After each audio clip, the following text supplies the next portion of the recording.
नमस्कार बंधु, जय सिया राम।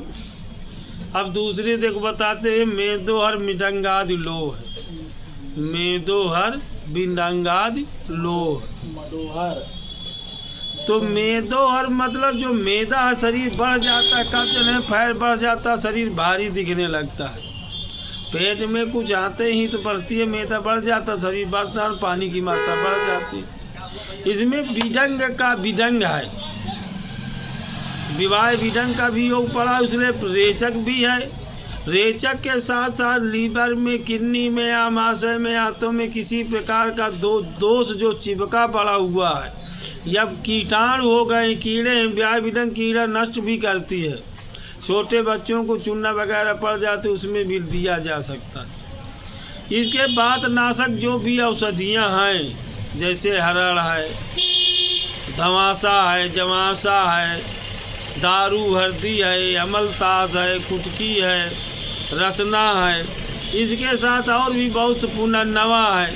उन औषधियों का इसमें मिश्रण करके क्वाथ को तैयार किया गया है और बनाया गया है। ये मैदा के लिए नहीं, मैदा के अतिरिक्त भी उदर के बहुत सारे रोगों में काम करती है, जैसे पेट का साफ ना होना, कोलाइटिस बनना, कोलाइटिस के साथ गैस बनना, कच्ची डकारे होना, एसिड बनना, शरीर का तना, पेट का तना भारी बना रहना, उनमें सब काम करती है। बहुत अच्छी निरापद औषधि है, किसी प्रकार के कोई दोष को पैदा नहीं करती है। सब इन जितनी भी हैं, लगभग इसमें 10-12 औषधियाँ पड़ी हुई हैं। वो औषधियाँ इतनी दुर्लभ नहीं है जो हमारे यहाँ प्राप्त नहीं हो सकती हैं। उनको यहाँ एकत्र करके रोज़ चाय की जगह में काढ़ा बना के भी पिया जा सकता है। परंतु काढ़ा लकड़ियों को पीने में स्वाद अच्छा नहीं रहता, इसे फिल्टर करके बनाया जाए, स्वादिष्ट बना पीने में अच्छी लोग रहते ले जाते हैं। ठीक, तो हम भी इसको बताते लोगों से है कि इन औषधियों को बना लीजिए, आप उसका सेवन करें। नहीं बना सकते उसको एकत्र करें, दुकान से मार्केट कहीं काढ़ा बना कर, चाय शरीके बना कर दोनों मीटिंग पीजिए।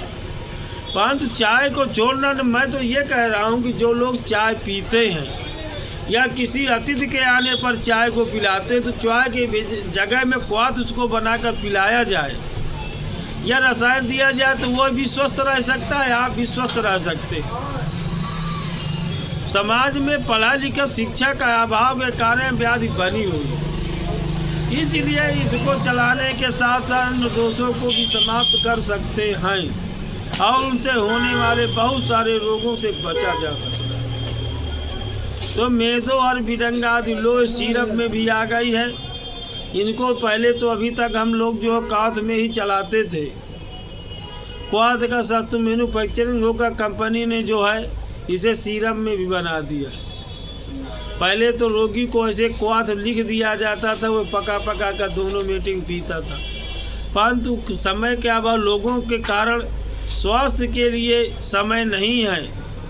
इस स्पर्धा में इतना आगे चले गए हैं कि जिस धन के पाछे भाग रहे हैं, वही धन जब रोग हो जाता तो कितनी समय निकल जाता किसी को पता तक नहीं चलती, और कभी कभी प्राण भी निकल जाते, धन यहीं रह जाता है। क्योंकि जिसके सुख ढूंढ रहे हैं वहाँ सुख है कि नहीं, कि अभी इसका अनुभव किया, सुख है कहाँ? क्या धन में सुख है कि बंगला में सुख है? असुख जहाँ है वहाँ क्या है? इसका विचार करते हुए इन सभी औषधियों को निर्माण किया गया है। जय श्री राम।